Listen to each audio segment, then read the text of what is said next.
पवित्र गोवर्धन गडावरती माझ्यासारख्या पामराला आपण सर्व अधिकारी श्रोत्यांच्या समोर सेवा करण्याची संधी प्राप्त होते, ही मी माझं परमभाग्य समजेल. माझा आवाज तुमच्यापर्यंत येतोय का? हॅलो महिला मंडळ, झोपल्या का काय? माझा आवाज येतोय का तुम्हाला? तुम्हाला काय कूलर पाहिजे का? तुम्ही चुळबुळ काय करताय मला काही कळत नाही.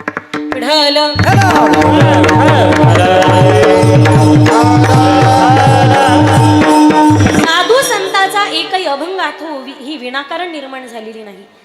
प्रत्येक अभंगाच्या ओवीच्या पाठीमागची पार्श्वभूमी वेगळी असेल. सामान्य व्यक्ती घरातून बाहेर पाऊल टाकत असताना जर विनाकारण पाऊल टाकत नसेल तर साधू संताचा अभंग आणि ओवी ही विनाकारण कशी असेल?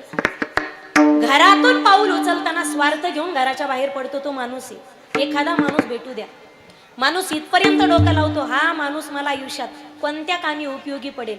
जगात खरा स्वार्थी माणूस आहे. सरडा रिकामा बदनाम झाला, खरा रंग बदलणारा तर माणूस आहे. काळ कितीही बदलला, जनावर त्यांची मर्यादा कधी सोडत नाही. आज सगळ्या मर्यादा उल्लंघन केल्या त्या माणसानं केल्या. काय घमंड असते स्वतःच्या ज्ञानावरती माणसाला. आज माणसंच वऱ्या करतात आणि कुत्रेच वऱ्या पकडतात.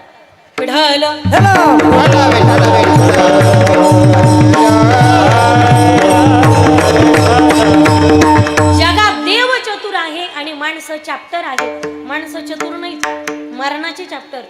लोकांना कसं फसवायचं हे फक्त माणसाला विचारा. एखाद्या व्यक्तीला विचारा, तुम्ही कुठं चालला तो भाऊ? काही नाही, पोरीचं लग्न जमलंय, बस्ता बांधायला चाललो. कुठं चाललात नाना? काही नाही, म्हटली पोरीची डिलिव्हरी झाली, दवाखान्यात डबा घेऊन चाललो. असंच असतं ना? हॅलो, माझं बोलणं कळतंय न कळतंय मला काहीतरी प्रतिसाद भेटू द्या तुमच्याकडून, काहीतरी सिग्नल देत राहा. आमच्या बातम्या जर तुमच्यापर्यंत पोहोचत असतील तर आमच्या चॅनलचा TRP वाढू द्या. निदान फ्रंटचे 7-8 विद्यार्थी जरा हजर तरी दिसले पाहिजे. असं म्हणतात मोकळे असतात ते मोकळ्या मनाचे असतात, गालातल्या गालात असतात ते प्युअर आतल्या गाठीचे असतात. वरच्या गाठी सुटतात पण आतल्या गाठी सुटतच नाहीत ना.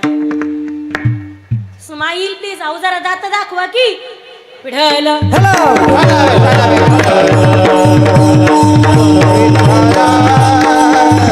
कुठं चाललात भाऊ? पोरीचं लग्न जमलंय, बस्ता बांधायला. नाना, म्हटले पोरीची डिलिव्हरी झाली, दवाखान्यात डबा घेऊन चाललो. तात्या, काही नाही, म्हटले किराणा संपलाय, आणायला चालले. कुठं चाललात अण्णा? काही नाही, म्हटले पहिली मेली म्हणून. मी माईक घेऊन खाली येऊ का?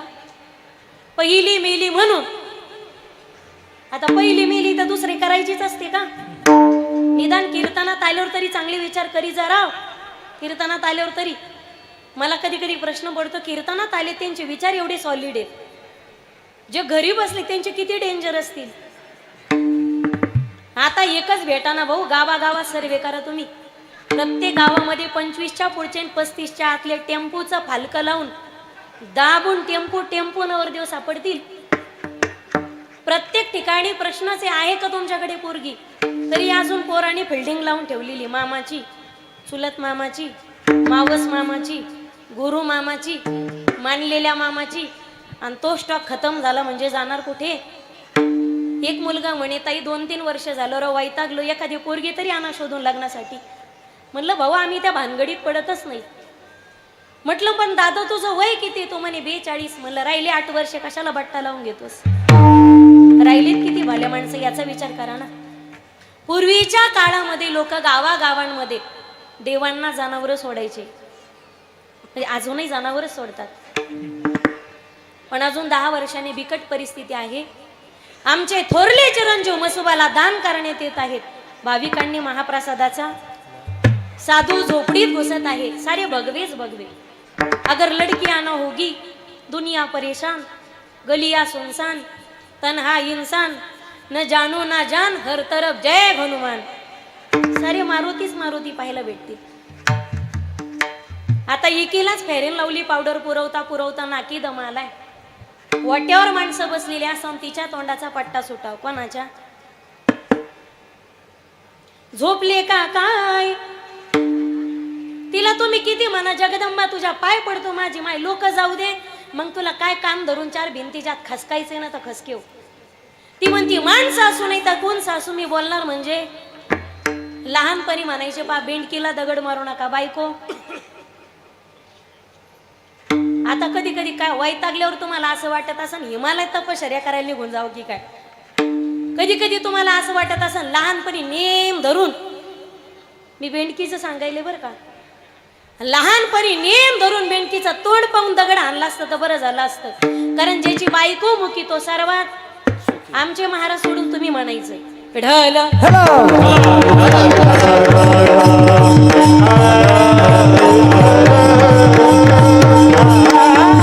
माझा सांगण्याचा मुद्दा आहे, सामान्य मनुष्य घरातून बाहेर पाऊल टाकत असताना पहिली मेली म्हणून दुसरी करायला नाही चाललो, दुधाची म्हैस आणायला चाललो.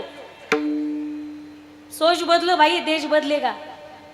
निदान कीर्तनात आल्यावर तरी घरातून पाऊल घेऊन स्वार्थ घेऊनच घराच्या बाहेर पडतो तो माणूस आहे. पण साधू संतांनी जगाला फसवण्यासाठी नाही तर जगत कल्याणासाठी परमार्थ केला.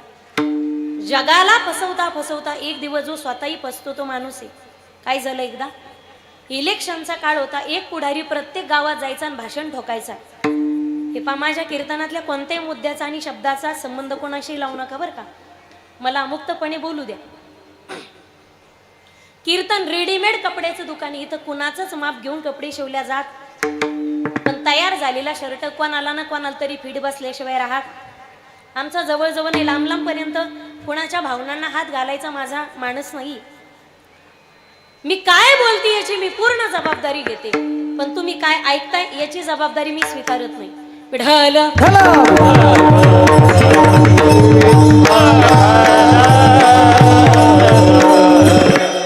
तो पुढारी प्रत्येक गावात जायचा आणि भाषण ठोकायचा. थोडासा कडक आणि थोडासा वाढून आवाज द्या दादा याचा. माझ्या प्रिय मतदार बंधू आणि बघून यांनो, मग टाइमावर बोलत जा की एसटी निघून गेल्यावर हात दाखवण्यात काय अर्थ आहे का. आणि कीर्तन महिलांचे, त्यामुळे तुमचा मला फुल पाठिंबा हा अपेक्षित आहे बरं का, तुमचा मला फुल पाठिंबा अपेक्षित आहे. निदान ऐन निवडणुकीच्या तोंडावर तरी माझा अपप्रचार करू नका. मतदान प्रचार कोणाचा बी करा, पण निदान मतदान तरी मला करा बरं का. नाही तर तुम्ही प्रचाराला हिंडायच्या माझ्यासोबत आणि मी पुढे गेले तर म्हणायचे हिला मतदान करायचं नाही, असं करायचं नाही बरं का. मला पाठिंबा आहे का तुमचा महिला मंडळ. हॅलो, इज्जत का सवाल आहे बाई, पार्टी आपलीच निवडून आली पाहिजे, झेंडा आपलाच फडकला पाहिजे. तुमचा पाठिंबा आहे का मला. पिढल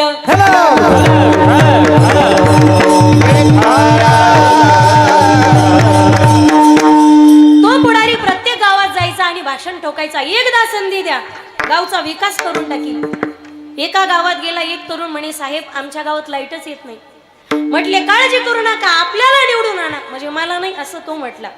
घरात लाईटची व्यवस्था आहे. दुसऱ्या गावामध्ये गेला, तेच भाषण. एकदा संधी द्या, गावचा विकास करून टाकील. एक माणूस म्हणे, साहेब आमच्या गावात रस्तेच नाही. म्हटले काळजी करू नका, आपल्याला निवडून आणा, घरात रस्ते आणि.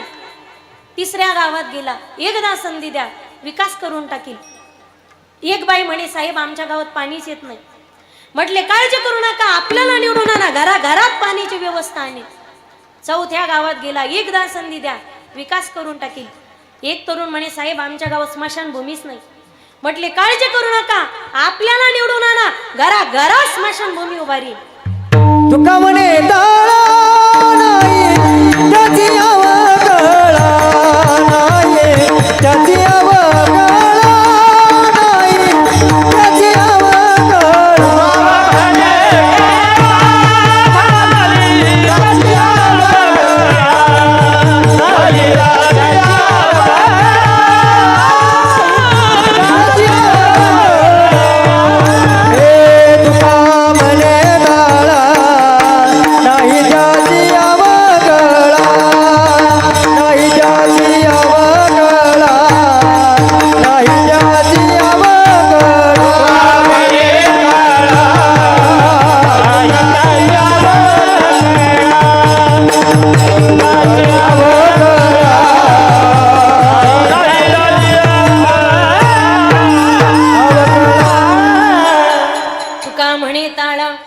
नाही त्याची अवकळा.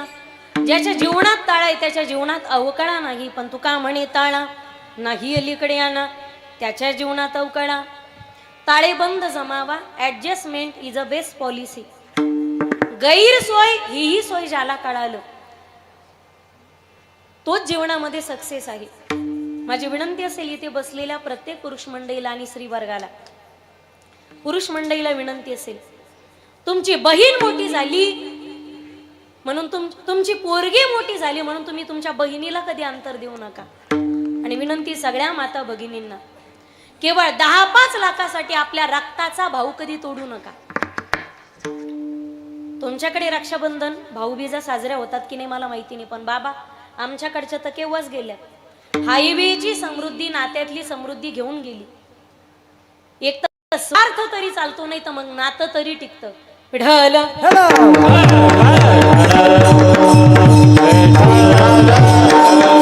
माणसाने घरातच शत्रू निर्माण केल्यामुळे बाहेरचा शत्रू न लढता सुद्धा जिंकतो.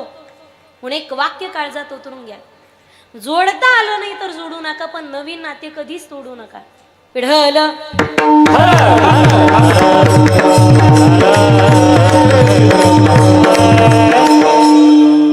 जे जगाच्या कल्याणासाठी अवतरित होतात, शोधून आले संत हिताहित जगाचे, हेतू हिताचा कळवळा. जगाच्या कल्याणा संताच्या विभू, जगाच्या कल्याणा संताचे विभू.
संतांच्या विभूती देह कष्टविधी परोपकारी, अशा संत भूमीत आपला जन्म झालाय, आपलं भाग्य.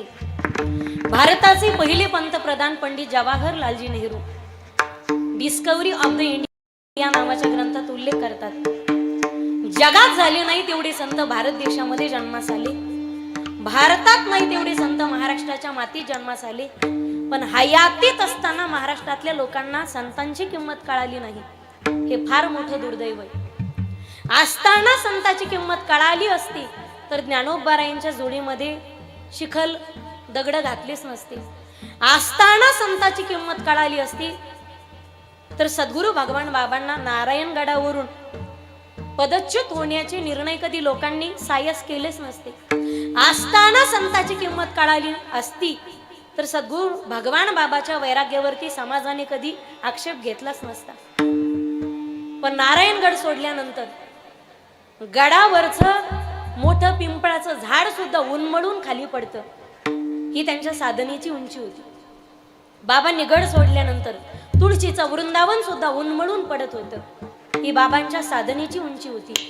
आणि वैराग्याची उंची पाहाल तर ज्या ठिकाणी 2 दगडाच्या मध्ये इंद्रिय ठेचलं, रक्ताची चिळकांडी उडाली, तिथून पवित्र तुळशीची झाडं उगावीत, ही त्यांच्या वैराग्याची उंची. पण समाजाने जर बाबांना त्रास दिला नसता तर त्यांचं वैराग्य, त्यांची साधना आणि त्यांच्या परमार्थाची उंची कदाचित जगाला कळाली नसते.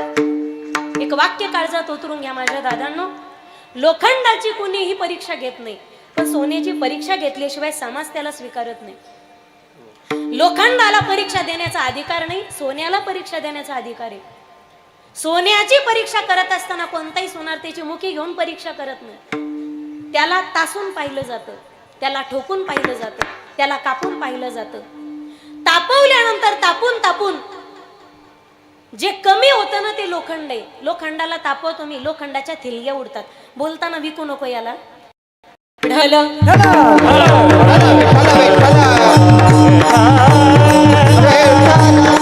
ज्याच्या थिलंग्या ते लोखंड आहे, पण तापून तापून तापून तापून ज्याची किंमतही वाढते आणि ज्याचा कसंही वाढतो ना, ते सोनंही. समाजाने परीक्षा घेतली बाबांची.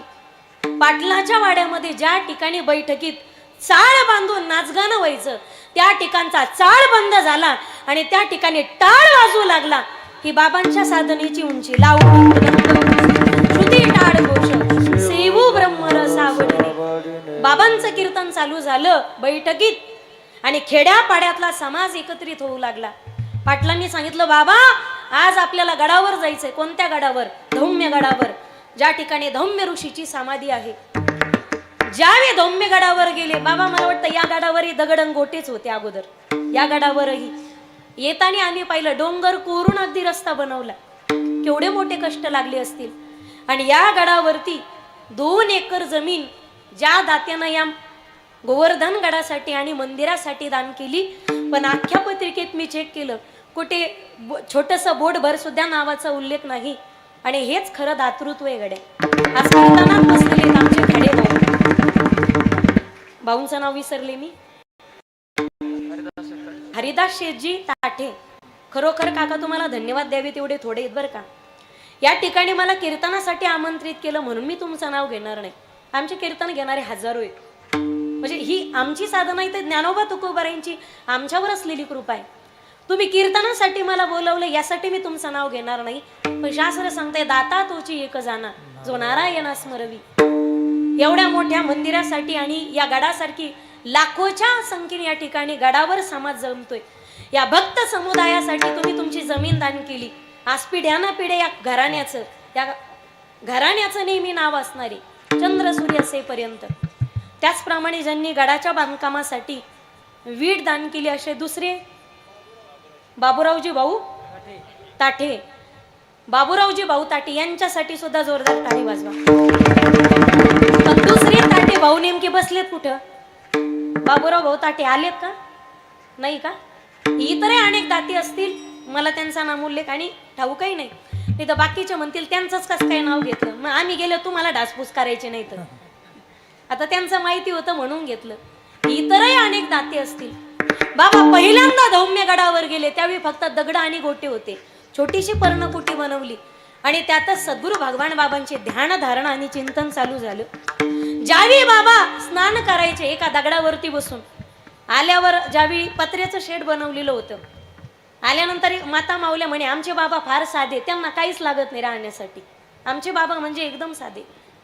पहिल्यांदा धौम्य गडावरती ज्यावेळी भगवान बाबा गेलते, एवढ्या मोठ्या नारायण गडावरती म्हणजे नगद नारायण गडावरती एवढ्या दिव्य भोगांचा आस्वाद घेणारे ऐश्वर्य संपन्न सद्गुरू भगवान बाबा ज्यावेळी एका दगडाच्या शेळीवरती आंघोळ करायचे ना, त्यावेळी माता माऊल्या डोळ्यांना पदर लावून ढासा ढासा रडायच्या. काय वैभवात राहणारा हा साधू, पण आज दगडावर बसून स्नान करावं लागायचं. एवढं महात्म्य होतं सद्गुरू भगवान बाबाचं. स्नानाला बसले तर सगळ्यांनी दया आणि दुधाने स्नान घालावं, पण ज्यावेळी दगडावर बसून हा साधू स्नान करायचा, लोक ढासा ढासा रडायचे ढोरासारखं. बाबा ज्यावेळी धौम्य गडावरती पोहोचले, ही बातमी दऱ्याखोऱ्यात पोहोचली. दऱ्याखोऱ्यातून वाडी वस्तीतून तांड्यावरून समाज बाबांच्या दर्शनासाठी गडावर जाऊ लागला. पण जात असताना लोक बैलगाड्यात जाताना रिकाम्या हाताने जात नव्हते. बैलगाड्यात चालले तर दगड गाडीमध्ये टाकायचे, चिरे गाडीमध्ये टाकायचे. ते चिरे दगड गडावरती पोहोचले, वडारी लावले, त्यांच्याकडून दगड घडून घेतले, चिरे घडून घेतले. आणि ज्या ठिकाणी इथल्या या गडाचा सुद्धा शुभ मुहूर्ताचा दिवस निवडला होता, तो म्हणजे विजयादशमीचा.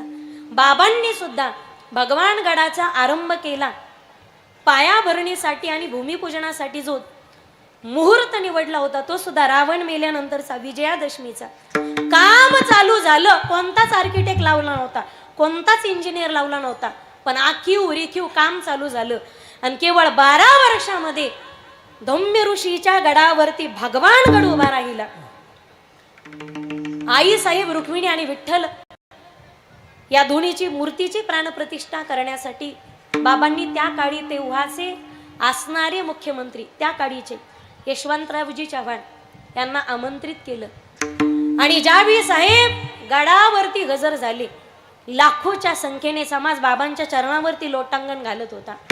बाबाच्या साधनेची उंची पाहिली आणि तेव्हाचे मुख्यमंत्री यशवंतरावजी चव्हाण यांनी भाषणामध्ये सांगितलं, मला आतापर्यंत माहिती नव्हतं की भगवान बाबा कोण आहेत, पण ज्यावेळी गडावर आलो, हजारो लाखोच्या संख्येने समुदाय पाहिला ना, त्यावेळी यशवंतराव चव्हाणांनी घोषित केलं स्वतःच्या भाषणातून, आजपासून या गडाचं नाव धम्यगड नाही, तर आजपासून या गडाचं नाव भगवान गड असं राहील.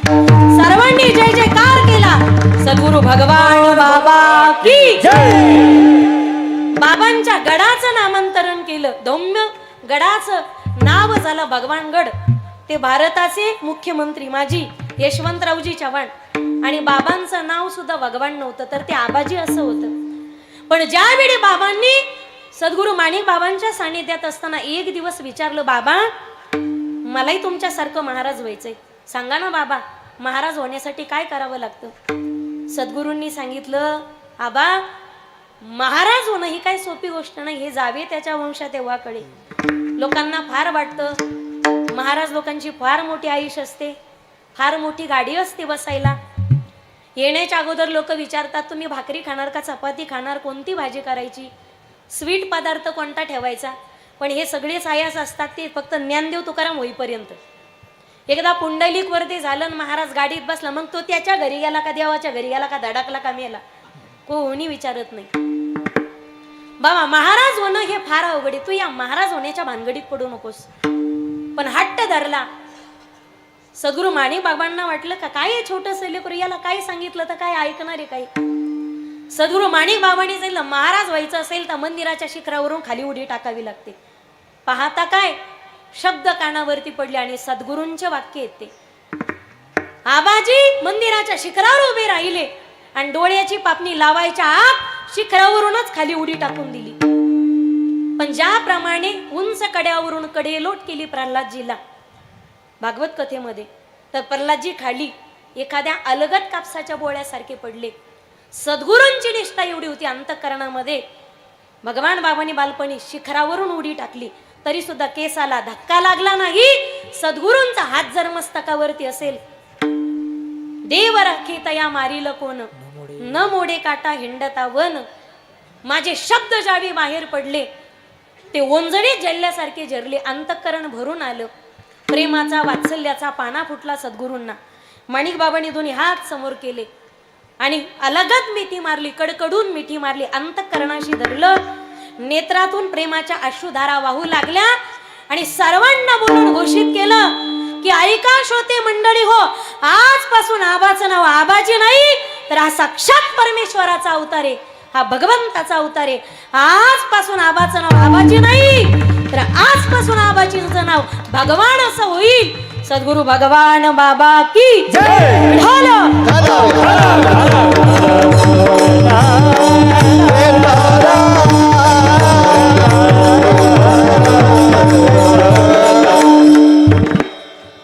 भगवान गणाच्या गादीला लक्ष्मीकांत असा आशीर्वादच आहे.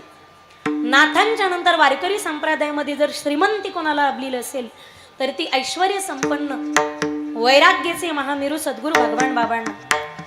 बाबांनी कधी लोकांकडे पैसा मागितला नाही, पण अर्धाच तास जर गावात थांब